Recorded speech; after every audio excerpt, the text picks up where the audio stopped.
तर आपण ज्यावेळेस भारतामध्ये हा कॅमेरा वापरतो तर तुम्ही कोलकाता न्यू दिल्ली हे सेट करायला पाहिजे.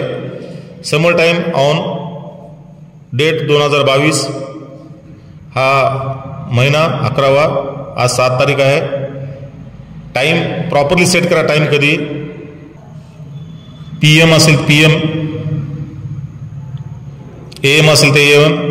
कधी डाटा रिकॉर्ड करते वेळेस तुम्हाला याचा निश्चितच बेनिफिट होईल तुम्हाला, कारण डेट टाईम टाकल्यानंतर तो हा डाटा रिकॉर्ड करते वेळेस. आणि सगळ्यात महत्त्वाचं की सगळ्यात खालच्या फॉर्मॅटमध्ये हा एक फॉर्मॅट आहे. यदा कदाचित तुमचं सेटिंग वगैरे प्रॉपर जर प्रॉपर तुम्हाला लक्ष झालं नाही कधी, तर हा कॅमेरा या मोडवर रिसेट केला जाऊ शकतो. INITIALIZE या मोडवर तुमचा कॅमेरा कंपनीतून ज्यावेळेस जसा निघतो तसा त्या मोडमध्ये तुमचा कॅमेरा येऊ शकतो. तर ह्या महत्त्वाच्या 4-5 सेटिंग आहेत. ह्या कॅमेरा तुम्ही कधी नवीन कॅमेरा घेतल्यानंतर प्रॉपरली हा सेट करा.